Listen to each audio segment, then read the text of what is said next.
we can expect and assume, and we should, because anything else is not logic, that the body will make us eat lots. We cannot just pretend like the energy deficit never happened.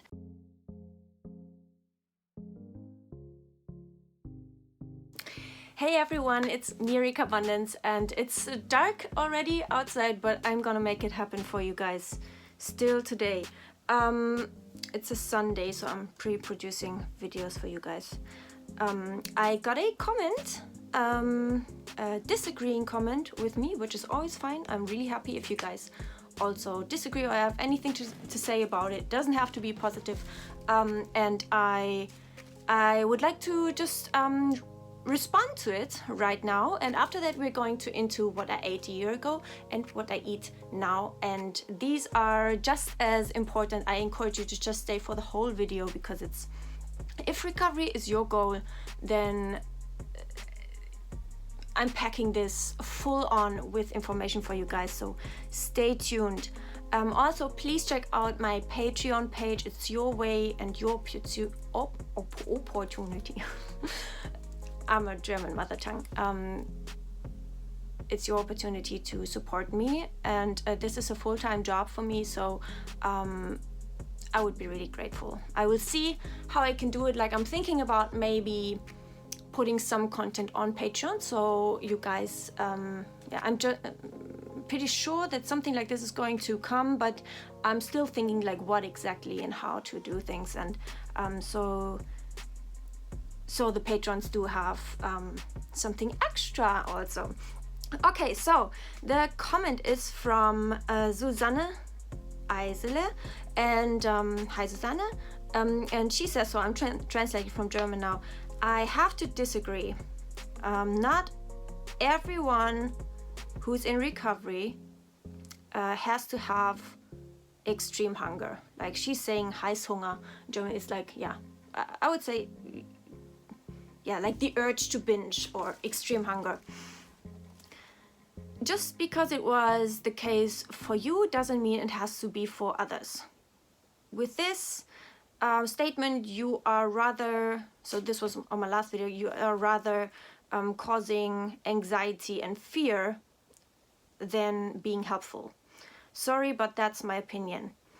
So that's the first half of it. And so it's okay, it's your opinion. I just would like to share my points that I have to say to this, because first of all, I'm not saying that literally that everyone has to have that and it has to look this exact way or something.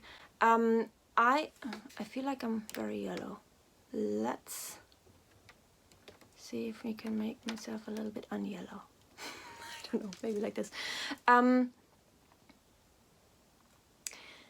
So I was talking in that video about a person, so this person who approached me is in a very miserable state, and she was telling me about a lot of symptoms. So anytime anyone has symptoms due to a calorie deficit, an energy deficit, be it from weeks or months or years or decades of an energy deficit, we can expect and assume, and we should, because anything else is not logic, that the body will make us eat lots.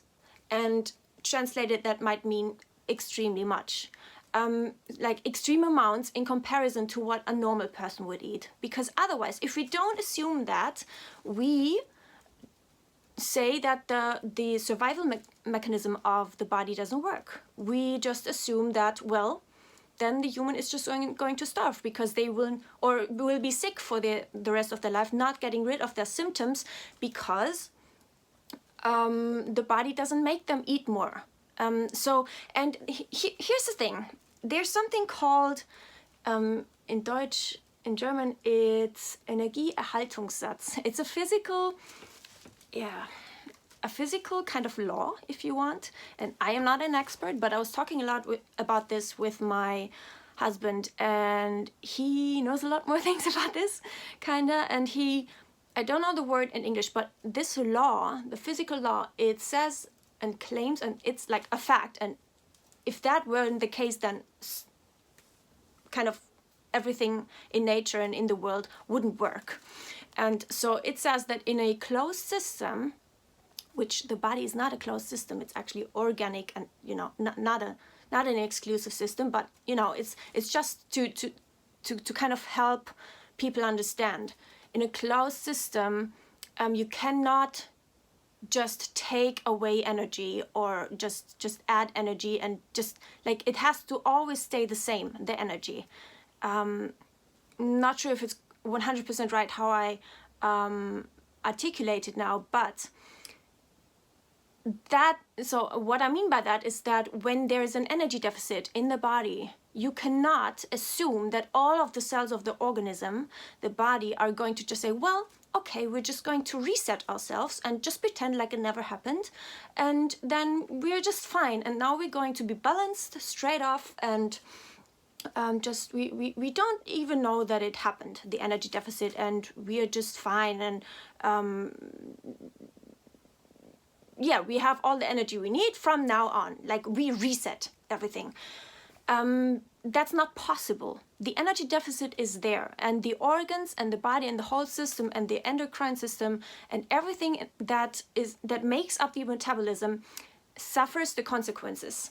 And only when the energy deficit, if and when the energy deficit is reversed, like made up for in the form of like extreme hunger, extreme compared to what normal people would eat and what you would normally eat if you had never had the energy deficit to begin with, only then it's possible for the body and all the organs and all the systems to run again at some point like the energy deficit had never happened. Only then there's even the possibility. We cannot just pretend like the energy deficit never happened. And so I assume that for anyone who has systems running on the lower side and metabolic dysfunction due to an energy deficit, they can expect to have a raved up hunger in comparison to what they would normally have, or other people, normal eaters who never had the energy deficit, have. And so that can be, so yeah, it doesn't have to be physical hunger. Extreme hunger can be also mental. It can be a mix of two, or it can only be one of the two. It doesn't matter. Mental hunger is when you think of food, period. It's when your brain makes you think of food. And that's also part of the survival mechanism. And so I hope, with this, it's okay for me to not be right. It's okay for me to be wrong. But personally, so I also didn't want it to be true, what I've just explained here and what I said here, but I personally would say that anyone who has been in an energy deficit can expect and assume that the body will make them eat in some way, shape or form. And without extreme hunger, that would not happen, and that would be a problem, and that would mean that the person would stay ill for the rest of their lives. So these are just my thoughts. Thumbs up if this helps you. And then the next part of the comment I will actually just do next video because it's getting too long otherwise. Please thumbs up and let me know if this helped you. Okay. So this is what I ate a year ago. We have the usual coffee, and you guys, you might think like, what's so special about it? Like, why did she have this all the time? Well, so I used to be extremely intolerant to caffeine and all kinds of stimulants, and also the cacao. And for me to have coffee also with liquid calories, with the plant milk there, with my husband together, was just mind-blowingly amazing for me. It was a feast for me. And so David actually took this photo of me because I was so happy to be able to do that with him, and he was so proud of me. This was my oatmeal, so you're going to see this now. I actually transformed it into, I think that's coming tomorrow, because I'm also going to challenge the cacao powder tomorrow, which I also used to be extremely sensitive to, not anymore at all. That's a very good thing. I used to tell myself that's a good thing when you're so sensitive, because that means your system is so clean and you're just eating so healthy, and so it's really a good sign that you're so sensitive. And like all of the detox people, they are trying to convince themselves that that is a good thing, and I don't buy it anymore. Because I was not, well, if that's the only thing that you complain about, well, fine, we can talk about that. But the thing is, if you have so many other symptoms and you're just overall not the epitome of health, then maybe it's not the perfect sign of health. So this was another blueberry, like healthified blueberry cheesecake I had. You can see I actually wanted some cake. Yesterday, if you saw yesterday's video, I had 1 piece of chocolate on there. Today, it's more than 1. And so that was my challenge, just increase it. Because my brain made me realize I actually want to have the whole bar, like we want it all, the whole chocolate, but I didn't allow it. And I wasn't, I was too afraid of that. And I was too afraid that I would get physically ill if I did that, because it's so unhealthy. And so I just, these were the baby steps. They are steps, but not the steps that are like enough for real recovery. This is just quasi recovery. Still, I was really just so proud of myself. And yes, these steps helped me get where I am now. Throughout the year, you are going to see what had to happen in order for me to 100% truly recover, like I'm doing now. So this was lunch, so there's no snack. I was too afraid. And also, you don't have to have a snack, but like I was thinking of food between the meals. I bet you. Do you say I bet you? Like, you can believe me that I was thinking of other foods, but because I was full, I was always justifying to myself, well, obviously I don't need it, so it's fine. And yeah, that's a bit, I just didn't want it to be true that the mental hunger is just as important as the physical hunger. I was too afraid of that. I thought, well, if I'm going to follow my mental hunger, I'm just going to eat chocolate until the end of my life and I'm going to become obese. And, it's just because the restriction makes us feel addicted to these things, and these things have such power over us that we have no capacity in our brain to even imagine that it could be possible that we are not addicted to them. It's just the restriction that makes us feel this way and gives the power to these foods. And it's going to feel that way for a little bit when the hunger is more extreme than normal, which is a good thing, because without the extreme hunger, you would not be able to recover fully, ever. And so in order to just become completely free, not only physically, but also in your mind, and not be thinking about food all of the time, and being able to really just eat the food when you're thinking of it, when you have the mental hunger and or the physical hunger, then that, I don't know how the sentence started, but you know what I mean. So this was the lunch. Another banana ice cream with soy flakes. And this was just my safe food number 1. I'm wondering when I'm going to challenge that. It's just, this was the epitome of fiber and fruit and vitamins and just nutrients and water and volume and keeping myself full and satisfied for so long. But the thing is, I was running away from my mental hunger. I was not even giving that mental hunger a chance to let me eat all of the unhealthy things that I was obsessing about. And that I wasn't obsessing about it, because I was so full all the time and so satisfied, and I really loved eating these things. And I knew, well, as long as I eat these things, I'm not craving the other things, and that is the truth. But anytime in my life when there were social gatherings, or I was not in my own flat or just on my own, then I would just panic and have anxiety about, well, I cannot eat now what I always eat, so I have a problem. And it just made my life a prison. And so that's not it for recovery. This was dinner with rice and Brussels sprouts, and there's also the fat dip and stuff. But so sad, because it's that's a lot of calories. It's a big bowl, but it was weight. by me, and that is not the way to go for recovery at all.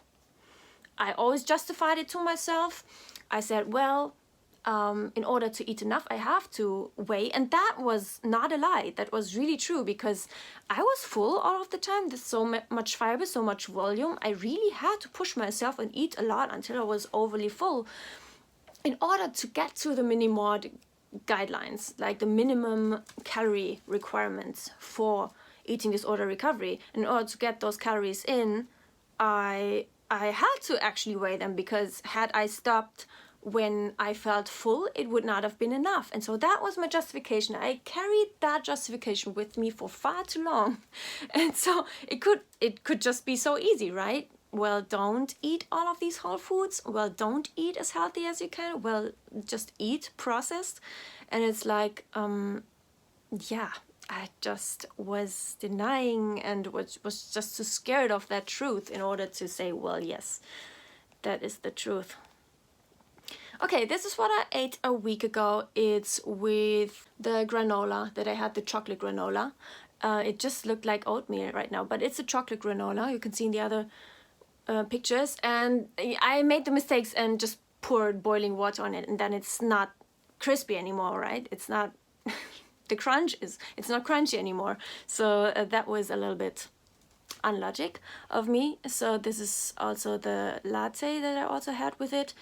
But yeah, this is the Vitalis Knusper, like the granola, with all of the things that eating disorder hates.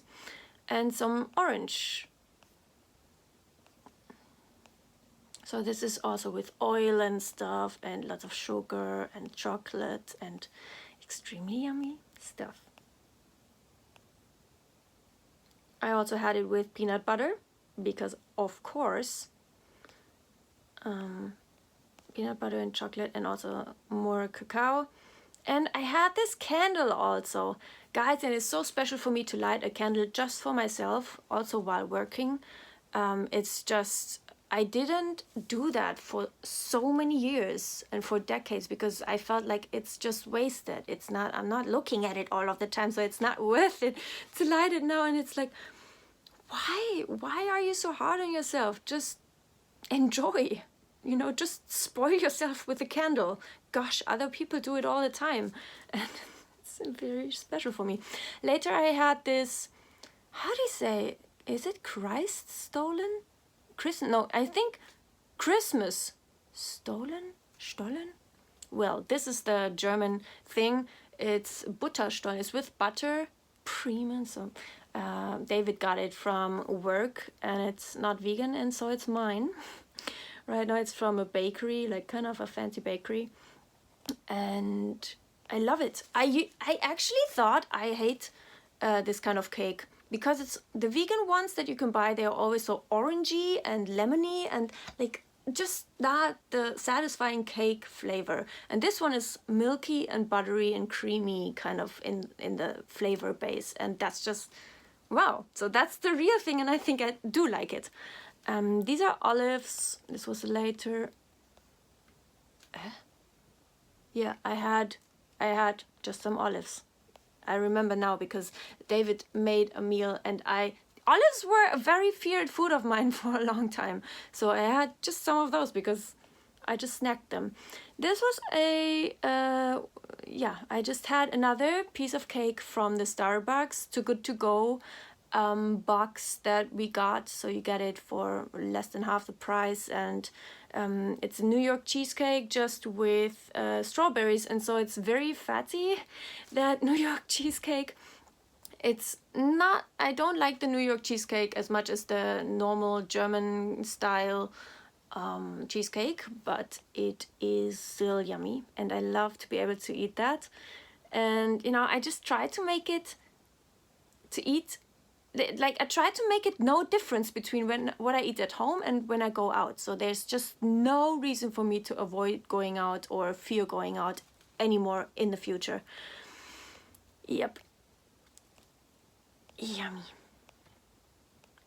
Had that with some coffee also that David made. Then later I was, we had cooked some Brussels sprouts, and I was just snacking these. I love these. Just like broccoli. I love these also. I can learn whatever I put my mind to. Yes, so people with restrictive eating disorders, they are extremely disciplined.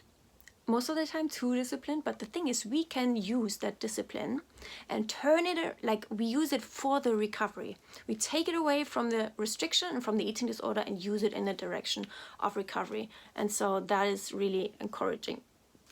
I think this is, we just have to, like, I can learn whatever I put my mind to, and it really is that simple. When you put your mind to recovery, you can do it. Like it's just simple. You just do it. And you do have the strength, you do have the power, you do have the discipline to do that. It's just, you just have to be stubborn. And you just do it. You set your mind to it. You do the opposite of your eating disorder, fear. This is, yeah, you can see it. It's like a pudding.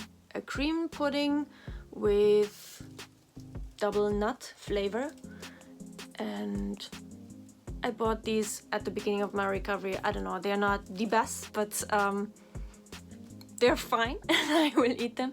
This is a banana, as you can see, and I ate that. My mind, body and soul are fit and strong. Yes, and they are going to be when you recover. This is what can be the case for you, for us all. This was some kind of dinner, I guess. It's the rest of the gnocchi and vegan cheese noodles. There's some bacon, there's bread and hummus, there's bread and avocado, and there's some mayonnaise salad, huge fear food of mine, and some crispy stuff in combination to that.